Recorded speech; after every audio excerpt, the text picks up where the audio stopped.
Bonjour à tous, bienvenue à la Minute Marché, votre rendez-vous du dimanche. Au menu de cette Minute Marché, on va parler du Bitcoin et des options qui clôturent le 26 mars. Il y a également aussi beaucoup d'options qui vont clôturer sur les marchés traditionnels. Donc généralement, cette fin de mois de mars peut être très volatile, voire même baissière si ça va dans le sens de la vente. Comme d'habitude, je vous invite à liker et à suivre la chaîne YouTube du Capitaine. Je vous rappelle qu'on en est presque à 10 000 followers, donc c'est un seuil symbolique qu'il faudra passer. Donc je vous invite fortement à suivre la chaîne YouTube. Alors je vais commencer par ce tweet que j'ai posté hier. Ma position majoritaire actuellement est le stablecoin. Je prends des swings ici et là, mais je redoute les semaines qui viennent jusqu'à la fin du mois de mars. Donc quand je dis les semaines, c'est pour si ça se prolonge après le mois de mars. Et mes BTC sont couverts. Je vous rappelle que j'ai plusieurs vidéos sur le hedging. Je vais faire également un webinaire sur le hedging. Je vous invite aussi à vous inscrire si vous souhaitez apprendre le hedging. Donc c'est un webinaire payant d'une valeur de 50 €. On va rester 3 heures, voire plus s'il le faut. Et ça sera principalement une présentation du hedging, donc les différentes stratégies. Et ensuite, ça sera que du question-réponse pour tous les membres du webinaire. C'est vraiment le but qu'à la fin de ce webinaire, vous sachiez vous hedger. Pourquoi? Parce que le hedge est vraiment indispensable si on veut accroître sa position BTC, si on ne veut éviter de perdre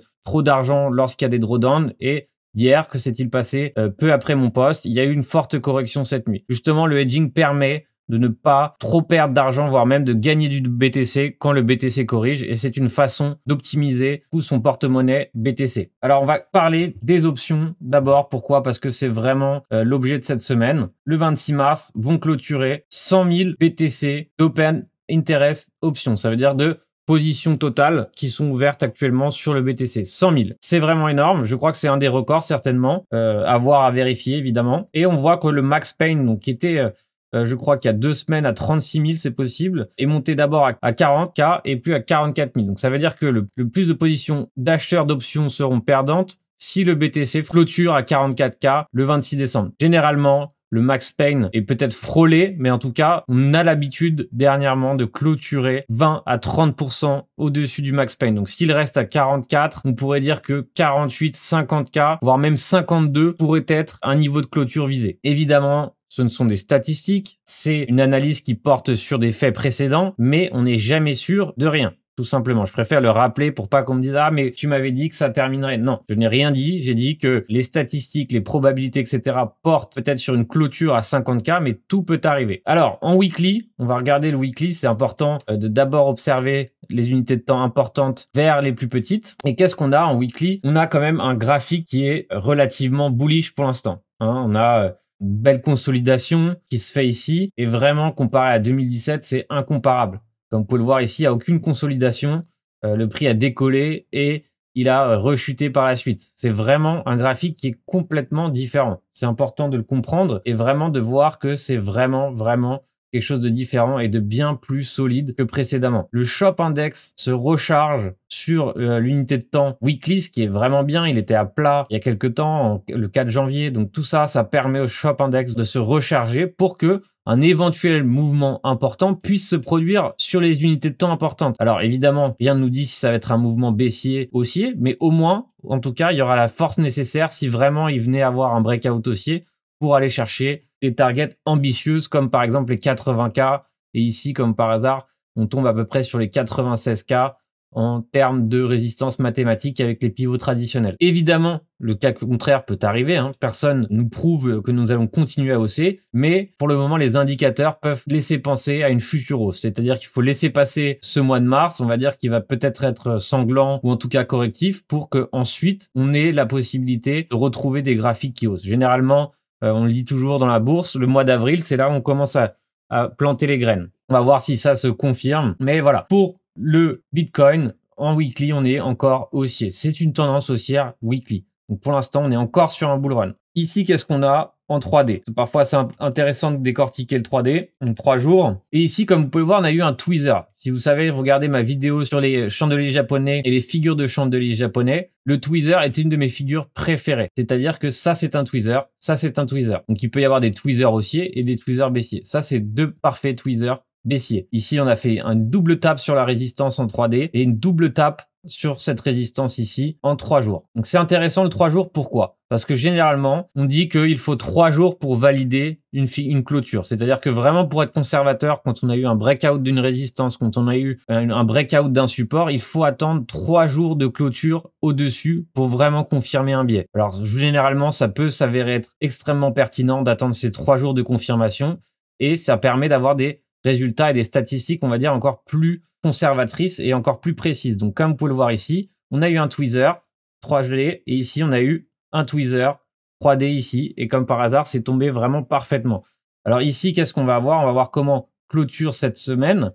Mais voilà, pour moi, on va continuer de corriger. On a fait une double tape sur la résistance ici, donc on va descendre en daily. En daily, qu'est-ce qu'on a? On avait cette belle trendline là, qui était quasi parfaite et qui a été, on va dire, breakée violemment à la baisse. Alors une fois que cette trendline a été breakée, on a eu un creux qui est évidemment pour l'instant en daily au-dessus du précédent. Donc on avait encore une tendance haussière en daily. En revanche, maintenant qu'on a rebondi, on a tapé ici dans cette résistance, ici dans ce point de résistance, et on a dessiné pour l'instant un sommet en dessous du précédent. Alors qu'est-ce que ça veut dire? Ça veut dire que si on franchit à la baisse cette zone des 53K à la baisse, on aura une correction plus importante. Alors pour moi, ma zone qui m'intéresse, la zone où j'ai du limit order et la zone où je vais recharger peut-être mon prochain swing sur le Bitcoin, ça va être ici, entre 51, on va dire, et 49K. Alors ça, pour moi, c'est une zone d'achat. C'est une zone où je vais forcément faire des courses, où je vais vraiment recharger. Et si vraiment ça va plus loin, bah, c'est pareil, je referai des courses plus bas. Je vous rappelle que correction de 30% dans un bull run, ça reste acceptable. Donc ici, on a fait à peu près 22%. On est encore sur une correction minime. On est à 13%, ce qui est encore très peu pour un bull run. Je vous l'ai dit, pour moi, 30%, c'est encore acceptable. Donc ici, je fais mes courses. Si ça va encore plus bas, j'achèterai plus bas. Mais je pense que par ici, on va sortir les volumes profile. Il y a de la demande. Donc pour les volumes profile, on va sur indicateur et stratégie, profil de volume, gamme visible. Et voilà, ici, comme vous pouvez le voir, il y a un gros trou. Hein. On voit qu'ici, il n'y a pas eu beaucoup de trading, il n'y a pas eu, donc ça, forcément, ça a éclaté cette zone à l'achat. Et maintenant, si on perd ce support, comme vous pouvez le voir ici, on a un beau support sur cette zone. Si on le perd, prochaine zone, c'est 51 et ici, 49K. Comme vous pouvez le voir ici, il y a beaucoup de volume. Donc, je pense qu'ici, par ici, il y aura beaucoup d'achats. Évidemment, ça peut aller plus bas. Personne ne nous garantit rien. C'est ma stratégie. J'ai une gestion de risque. Je vous rappelle que j'ai fait une vidéo sur la gestion de risque. Et en tout cas, pour moi, ça sera ma zone d'achat. Certainement, vous verrez sur les réseaux sociaux que certains attendent encore plus bas. Et qu'est-ce qui a fait le Bitcoin jusqu'à présent? C'est toujours frôler les zones où tout le monde l'attendait. Donc, comme par hasard ici, il a frôlé cette zone-là. Il y avait beaucoup d'acheteurs ici à 42K qui n'ont pas pu récupérer le prix. Il fallait être rapide, il fallait saisir. Ici, on a eu notre premier signal et c'est vrai que c'est pas forcément facile de toujours acheter le plus bas. Mais voilà, acheter une confirmation, par exemple ici, vous aviez une confirmation. Hein, et ça, c'était un moment d'acheter très intéressant. Pourquoi? Parce que ici, ça reste risqué. Là, on a eu un sommet en dessous du précédent, mais ici, on a eu un creux au-dessus du précédent. Donc, cette zone-là était une zone d'achat conservatrice. Et là, qu'est-ce qu'il y a eu? Il y a eu le rallye.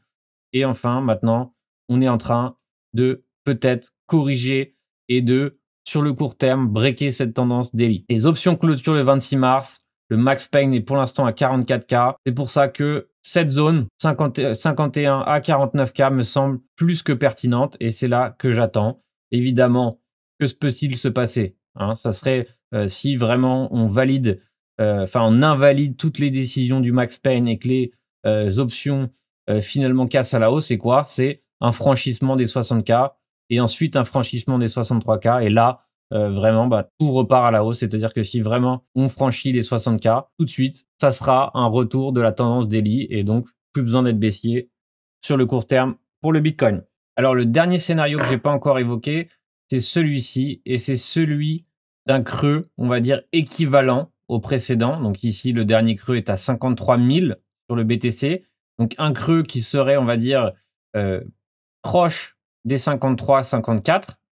Et peut-être, pourquoi pas, venir gratter de la liquidité qui réside par ici. Donc, tous ceux qui ont longue vont peut-être se faire stopper. Donc, peut-être franchir rapidement, on va dire, les 53K pour aller jusqu'à 52 peut-être, ou un peu moins.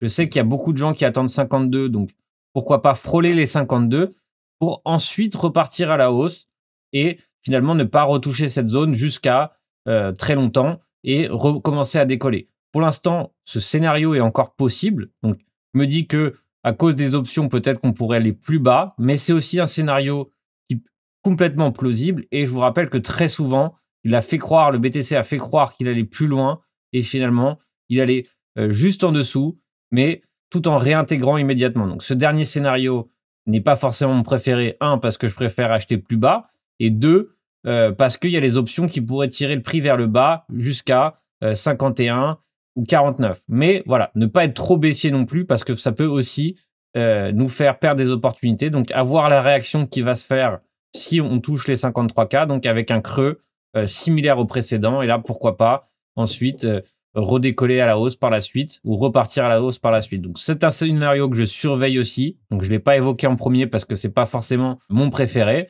mais il est possible et il faut évidemment l'avoir en tête pour ne pas se laisser avoir et finalement peut-être voir le prix qui partira sans nous, tout simplement parce qu'on a été trop baissier. Alors, qu'est-ce qu'on a maintenant? On a une alt season qui est relativement, on va dire, relativement calme. Pourquoi? Parce que ce qui se passe sur les marchés traditionnels actuellement entraîne finalement qu'il y a peu d'engouement acheteur sur les crypto-monnaies en général. C'est-à-dire qu'on a des petites valeurs à droite à gauche qui font des belles perfs, mais dans l'ensemble, c'est pas une belle all season comme on a pu avoir. Et ce, à cause ici du ETH-BTC qui est encore sur support, hein. Donc pour l'instant, il tient ce support ici des 0,31, mais voilà, s'il franchit vraiment support à la baisse, ça serait des points d'achat intéressants qui s'ouvriraient ici vers les 0,27, mais ça serait pas forcément positif pour le reste des altcoins. Ça sera parfait pour accumuler des altcoins, hein, des low cap, des mid cap et autres, mais ça sera pas le moment de faire du trading comme on a pu l'avoir en janvier, voilà, où on a eu des perfs de 30% minimum en moyenne par jour sur une grande majorité des alts. Donc pour l'instant, on attend une tendance haussière daily ici pour être beaucoup plus serein. Pour l'instant, on est encore sur support. On a eu en 4 heures un retournement de tendance, mais qui s'est vite soldé par un sommet en dessous du précédent.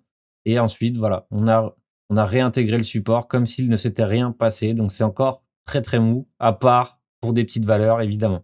Donc ici, le shop est chargé en 4 heures. Alors, que va-t-il nous faire? Va-t-il nous faire un breakout haussier ou baissier à surveiller? Donc attention, parce que vu que les alts en général ne surperforment pas le BTC, donc à peu de choses près, par exemple le VET surperforme en BTC, donc ce qui fait qu'il est fort contre le BTC, ce qui fait que si le BTC corrige, la correction du VET sera moins importante que d'autres altcoins qui ne sont pas haussiers face au BTC. Par exemple, l'Atom BTC que j'avais dans mon analyse précédente, j'ai clôturé la quasi-totalité de mon Atom. Tant qu'on n'aura pas une tendance haussière ici, en 4 heures, en daily, je préfère ne pas faire des swings larges, on va dire des gros swings de plusieurs semaines, mois sur les altcoins. Donc pour l'instant, j'accumule, je fais des swings de 1 semaine, 3 jours, 4 jours, 5 jours. Et dès que je vois que ça commence à corriger, je préfère sortir. C'est ma façon de faire, mais je préfère le faire de cette façon.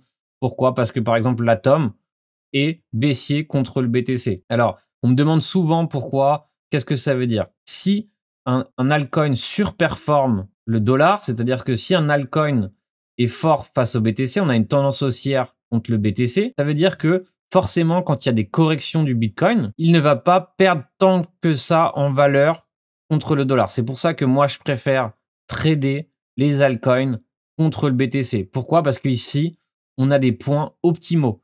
C'est-à-dire qu'ici, on a une résistance qui est claire et ça veut dire qu'à ce moment-là, par exemple ici, c'est le moment de prendre ses bénéfices face au dollar. Donc, vous regardez ici, si ici on est sous résistance, prenez vos bénéfices face au dollar à ce moment-là. C'est comme ça que je fais. Et plus vous faites ça, plus vous serez performant. Regardez par exemple ici le VET.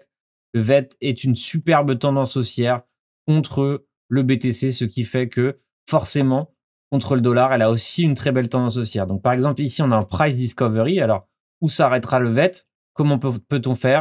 Tout simplement, ici, on regarde face au BTC. Et par exemple, le jour où on arrivera ici, par exemple, ça sera un moment peut-être de prendre ses bénéfices à 180 Satoshi. Et c'est à ce moment-là qu'il faudra regarder c'est combien contre le dollar. Donc ici, contre le BTC, il y a quand même de l'énergie encore pour nous faire un beau run. Donc ça, c'est positif. Contre le dollar, il lui reste encore un peu d'énergie en 3D. En 1D, il est à moitié. Donc oui, il reste de l'énergie encore pour ce VET, mais vous précipitez pas non plus à l'aveuglette pour aller chercher des coins. Donc pour l'instant, il est haussier. Essayez comme d'habitude de vous placer de façon optimale sur un pullback. Par exemple, ici, moi, je sors les Fibonacci généralement. Je prends par exemple ce dernier mouvement et j'essaye peut-être un petit retracement sur les 0,8 serait peut-être sympa, voire même plus si vraiment on a une correction importante qui se fait sur la majorité des algues. Peut-être qu'on a de la chance et on peut saisir un 0,073 ou sinon tout simplement observer le graphique contre le BTC. L'altcoin de la semaine, ça a été l'ADA. Alors, j'ai vu beaucoup de choses sur le ADA. Personnellement, je me méfie quand j'entends des gros titres, quand j'entends la majorité, quand j'entends beaucoup de monde parler de quelque chose. C'est vraiment le moment où vraiment je fais très attention et surtout si je suis placé, c'est le moment où je sors la quasi-totalité de ce que j'ai. Ici, l'ADA contre le BTC est encore sur une tendance baissière contre le BTC. Donc ici, si vraiment on franchit 2523 Satoshi, nous aurons une tendance haussière face au BTC. En revanche, pour l'instant, on est encore sur une tendance baissière face au BTC. C'est pour ça que je ne vais pas me précipiter sur ADA. Donc, il reste de l'énergie face au BTC, ce qui est positif. Le shop est chargé. Mais en tout cas, contre le dollar, l'ADA nous a fait un double top sur les 1,48 cents. Donc, pour l'instant, on voit qu'il est sur support. Donc, s'il conserve les 1,20, ça sera plutôt positif. Ça veut dire que peut-être qu'il va faire un pullback ou en tout cas, il va se reprendre sur cette zone et finalement franchir les 1,48. Donc ça, c'est à voir. Il reste quand même de l'énergie en délice, ce qui est plutôt positif. Mais en revanche, vous avez pu voir cette grosse divergence ici qui s'est faite. Donc laissez-le consolider. J'imagine qu'il nous donnera ses premiers signaux de reprise. Mais en tout cas, vaut mieux pas qu'il franchisse les 1$ parce que sinon, ça sera une correction bien plus importante. Dans ces cas-là, on sort les Fibonacci. Et voilà, on regarde les niveaux les plus intéressants. Pour l'instant, il est sur les 23,6. Ici, on voit que le 1$ est une zone extrêmement intéressante et les 0,5 à 80 centimes est une zone extrêmement intéressante. Donc, si vraiment on atteint ces zones-là, ça sera là où je vais chercher certainement un achat, donc à 1$ à peu près et à 80 centimes, mais pas avant. En tout cas, pour l'instant, sur du swing, je le laisse tranquille. Beaucoup de gens en ont parlé. J'imagine que beaucoup de gens attendent qu'il aille encore plus haut. C'est pour ça que je préfère le laisser de côté pour le moment. Alors, méfiez-vous de ce mois de mars, de ces options qui vont clôturer durant la semaine parce qu'il y aura certainement de la volatilité, des pièges à la fois acheteurs, des pièges vendeurs. Le but du marché, c'est de faire en sorte qu'il y ait le moins de gagnants possible. C'est toujours de cette façon que ça se passe et ça se passera toujours de cette façon. Donc, méfiez-vous, soyez prudents, évitez peut-être de trader. Si vous sentez que vous pouvez faire des bêtises, ça sera mieux comme ça. Comme d'habitude, je vous invite à liker, commenter pour me donner votre coin de la semaine prochaine. Je vous invite à rejoindre mon Discord. On est très nombreux à discuter trading entre nous. Donc, rejoignez le Discord. On peut se voir aussi sur Twitch en live. Je fais plus de live sur Twitch que sur YouTube. Donc, je vous invite à vous inscrire sur Twitch afin de ne pas louper les lives. Je vous rappelle que le deuxième volet de la newsletter est sorti cette semaine. Ça a été beaucoup de travail de le mettre en place, mais c'est très bien. Il y a eu beaucoup de taux d'ouverture, donc inscrivez-vous à la newsletter si vous voulez pas manquer la prochaine newsletter. Je vous rappelle que la dernière semaine d'inscription pour le webinaire sur le hedging, c'est cette semaine. Dernière semaine où on peut s'inscrire. Je vous invite donc à vous inscrire si ce webinaire vous intéresse. On se retrouve très bientôt. Merci beaucoup et bon trading à tous.